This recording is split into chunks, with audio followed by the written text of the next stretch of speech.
हाँ भाई वीरे, मुबारका मुबारका। फाइनली अब आप इस जर्नी के इस साइड पे आ गए हैं और आपको रियलाइज होने लगा है कि जो होता है अच्छे के लिए होता है। और फाइनली आप ये सोच रहे हो यू मैंने किसको डेट कर लिया। नमस्कार, कैसे हैं आप सब? आई होप सब बढ़िया चल रहा हो और कहीं भी कुछ गड़बड़ी हो तो समय के साथ वो सही हो जाए। It's me Arushi, your favourite YouTuber. मतलब इतना खुशनुमा दिन है आज का, इतना हैप्पी डे है आज का, मैं आप लोगों को क्या ही बताऊं।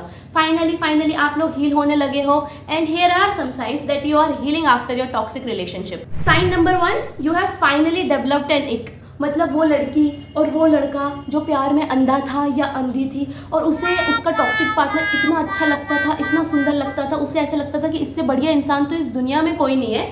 फाइनली उस बंदे को और उस बंदी को एक डेवलपमेंट हो गई। उसको ये रियलाइज हो गया, छी भाई मैंने किसी को ही क्या ही डेट कर लिया, ये मैंने किसको डेट कर लिया। आपको ऐसे इक आने लगे कि यू मतलब भाई कौन ही था ये, कौन ही थी ये, कैसे डेट कर सकती हूँ मैं इसको। नो डाउट आपके अंदर हमेशा उनके लिए थोड़ी केयर रहेगी, है ना। आप हमेशा चाहोगे कि उनके जीवन में अच्छा ही हो, मतलब उनके साथ कुछ बुरा ना हो, क्योंकि आपका प्यार जेन्युइन था।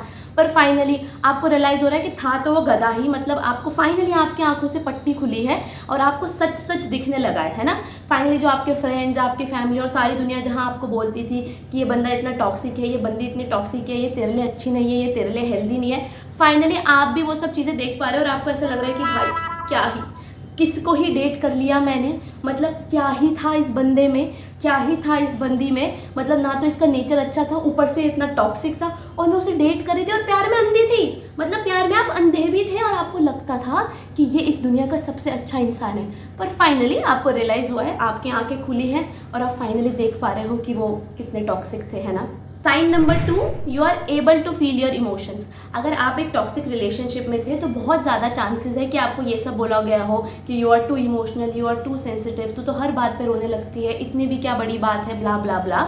और इस चक्कर में आपने अपनी इमोशनल साइड को सप्रेस कर दिया होगा और अब आप पहले की तरह अपने इमोशंस को शो नहीं करते होंगे, क्योंकि आपको अपने इमोशन शो करने के लिए, आपको अपनी इमोशन फील कराने के लिए गिल्ट में डाला गया, आपको शेम में डाला गया कि तू तो हर बात पे रो देती है। तो इस चक्कर में आपने अपनी वो साइड को सप्रेस कर दिया। पर धीरे धीरे आपको रियलाइज हो रहा होगा कि जैसे जैसे आप हील हो रहे हो आपकी इमोशनल साइड वापस आती जा रही है। अगर आपकी स्क्रीन में कोई इमोशनल सीन चल रहा है तो आपके आंसू निकल रहे हैं, आपको रोना आ रहा है, आपको बुरा लग रहा है, without any shame and guilt. मतलब आप अपनी इमोशंस को फील कर पा रहे हो बिना कोई शेम और गिल्ट को फील करे, जो कि बहुत इंपॉर्टेंट बात है। आपको शर्म नहीं आ रही अगर आप रो रहे हो तो आपको रियलाइज हो रहा है कि हाँ भाई, अगर कोई इमोशनल सीन चल रहा है और मुझे रोना आ रहा है तो इसमें शर्म वाली क्या बात है, हूँ मैं इमोशनल, हूँ मैं सेंसिटिव। और ये टॉक्सिक लोग भयंकर कितने गंदे होते हैं रोने के लिए। मतलब रोने के लिए आप लोगों को गिल्ट में डालते हैं, हमें शेम फील कराते हैं और हमें बुरा फील कराते हैं, बदतमीज कहेंगे। और भैया जी, लड़कियां होती हैं इमोशनल, लड़कियां होती हैं सेंसिटिव, ये एक इनबिल्ट चीज है, लड़कियां होती ही ऐसी हैं। अगर आपको पसंद है तो ठीक है, वरना आगे बढ़ो, चलते बनो।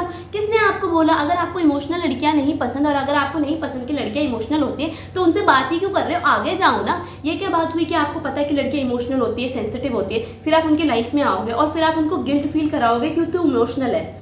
पर लड़कियां तो पैदा ही इमोशनल और सेंसिटिव होती है ना। अगर आपको नहीं पसंद तो आगे बढ़ो, चलते बनो। किसने बोला रुको? रोने के लिए भी गिल्ट में डालेंगे, बेवकूफ। Sign number 3, you have your own goals and dream. Finally आप अपने लिए कुछ करना चाहते हो, फाइनली आपके अपने कोई गोल्स हैं और आपके अपने कोई ड्रीम्स हैं और आप कुछ अचीव करना चाहते हो।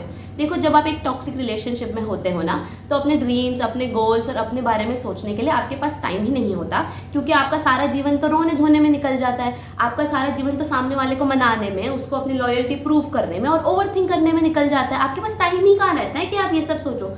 पर जब आप टॉक्सिक रिलेशनशिप से बाहर आते हो और धीरे धीरे हील होने लगते हो तो आपको रियलाइज होता है, ओ बेवकूफ कहीं की, कितना टाइम वेस्ट हो गया मेरा। और धीरे धीरे आप सोचते हो कि जितने भी टाइम पीरियड के लिए आप उस रिलेशनशिप में थे आपने कुछ अचीव ही नहीं करा, आपने अपने लिए कुछ करा ही नहीं उस रिलेशनशिप में।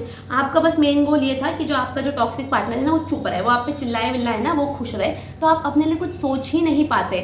और अब जब आप हील होने लगे हो तो धीरे धीरे आप अपने लिए सोचोगे भी और धीरे धीरे आप अपनी एबिलिटीज पे भरोसा भी करने लगोगे। आपको रियलाइज होगा कि भाई मैं तो हमेशा से ही होशियार थी, मैं तो हमेशा से ही इंटेलिजेंट थी, मेरे अंदर तो हमेशा से ही इतनी एबिलिटीज थी कि मैं पृथ्वी से लेकर चांद तक रोड बना सकती हूँ, रोड।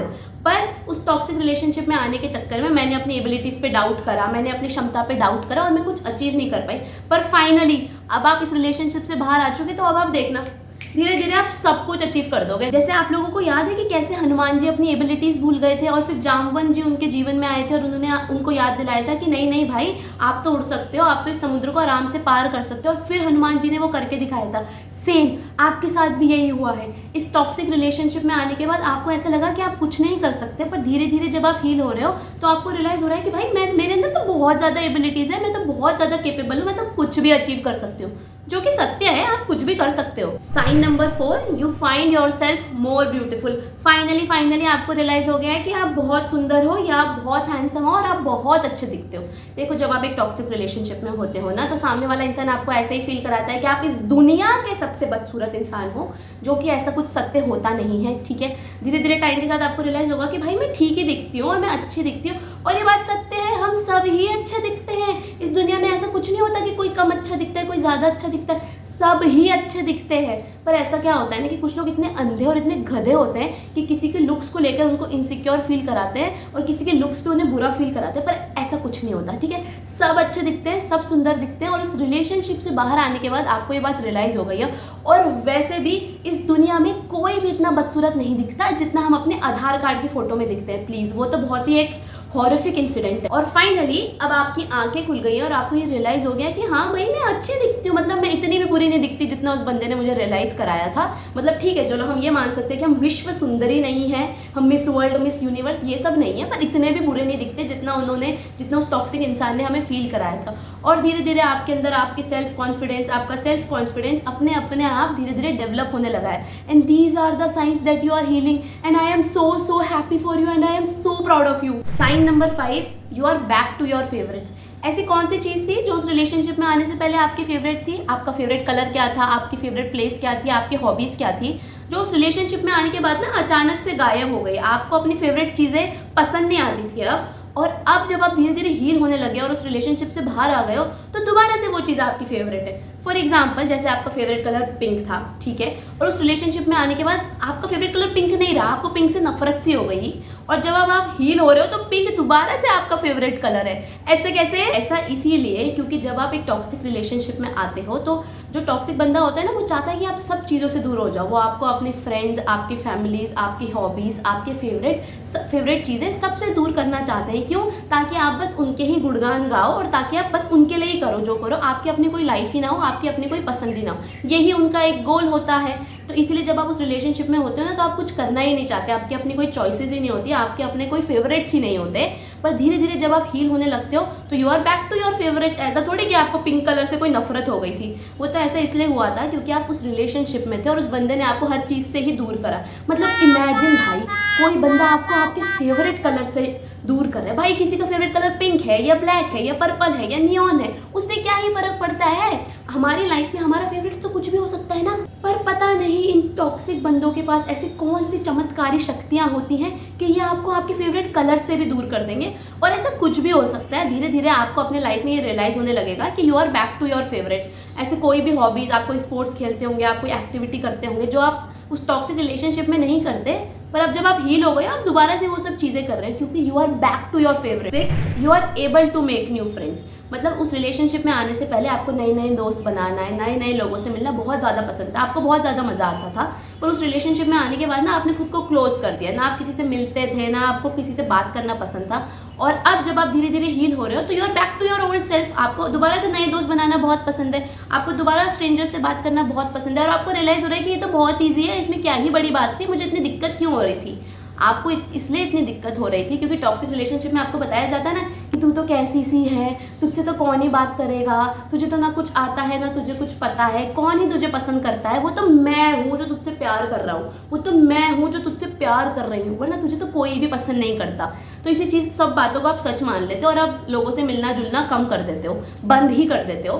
पर जब आप हील होते हो तो आपको रियलाइज़ होता है कि भाई मैं तो बहुत ही अच्छी हूँ, मैं तो बहुत ही अच्छी दोस्त हूँ, सबको मुझसे बात करना बहुत पसंद है और किसी से भी बात करना बहुत इजी है, इतना क्या बड़ी बात है। और अपोजिट जेंडर से बात करने में भी अब आपको कोई गिल्ट नहीं लगता क्योंकि जब आप एक टॉक्सिक रिलेशनशिप में थे, मतलब अगर आप किसी लड़के के साथ थे तो किसी लड़के से बात करने में वो आपको गिल्ट में डालता होगा, और अगर आप किसी लड़की के साथ थे तो किसी और लड़की से बात करने के लिए वो आपको गिल्ट में डालती होगी। पर अब आपको ऐसा लगता है कि अपोजिट जेंडर से बात करने में क्या ही गिल्ट है, कौन सा मैं किसी से बात कर रही हूँ तो मैं उससे शादी ही करूँगी, मतलब मैं उससे 7 जन्म का रिश्ता ही जोड़ूंगी।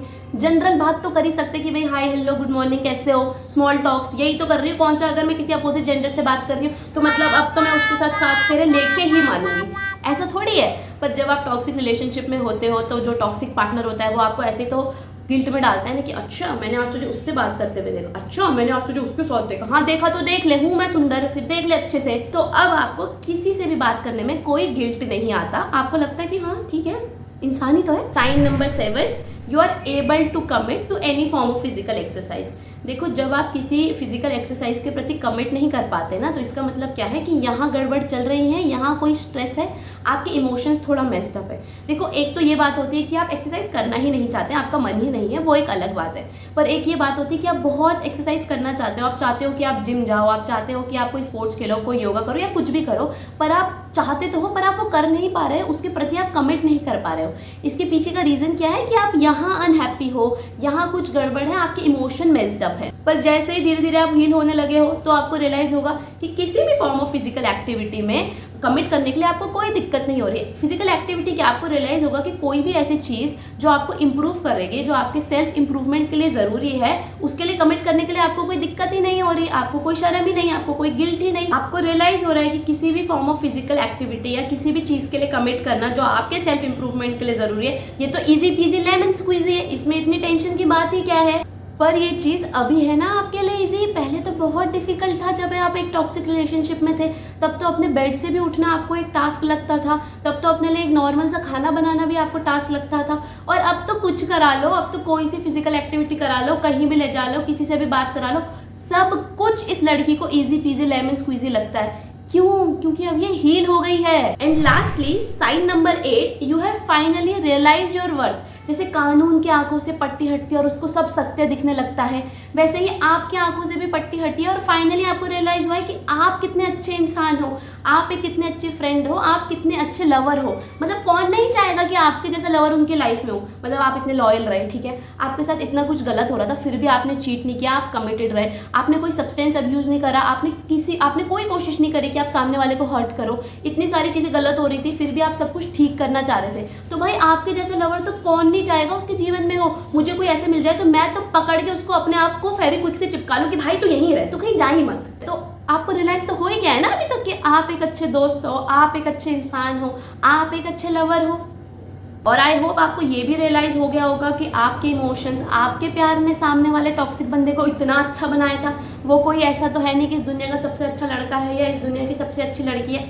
आपका प्यार था, आपके इमोशंस थे, आपकी अच्छाई ने उन्हें अच्छा बनाया। I hope you have realise this. और आपने अब ये भी रियलाइज कर लिया होगा कि अगर आप इतने अच्छे लवर हो तो कोई भी चाहेगा कि आप उनके पार्टनर बने, है ना। किसको नहीं चाहिए कि अच्छा लवर उनके लाइफ में रहे। और आपने अपने स्टैंडर्ड्स भी आई होप अब बढ़ा लिया हो। अब आप ऐरे गहरे नत्थु गहरे किसी भी चिंटू पिंटू मिंटू को डेट नहीं करोगे। आप थोड़ा दिमाग लगाओगे, आप थोड़ा टाइम लोगे, आप थोड़ा सोचोगे, थोड़ा समझोगे उस इंसान को और प्यार में अंधे नहीं बनोगे ना दोबारा। तो अब तो मुझे आप लोगों को पूरा विश्वास है कि एक बार आपसे जो गलती हुई है वो गलती को आप दोबारा नहीं दोहराएंगे और दोबारा किसी को भी चांस नहीं देंगे कि वो आपको इतनी बुरी तरीके से ट्रीट करे। And I am so happy for you and I am so proud कि फाइनली आप हील हो गए हो और अब आप जर्नी के साइड पे आ गए हो और मतलब अब एकदम आप हीरोइन या एकदम हीरो बन गए हो। आई am so proud of you. इसी के साथ हम इस वीडियो के समापन समारोह की तरफ पहुंच चुके हैं। I hope this video help you. Thank you so much for watching. अपना और अपने लव्ड वंस का ध्यान रखिए और वीडियो को लाइक शेयर और सब्सक्राइब कीजिए। टाटा।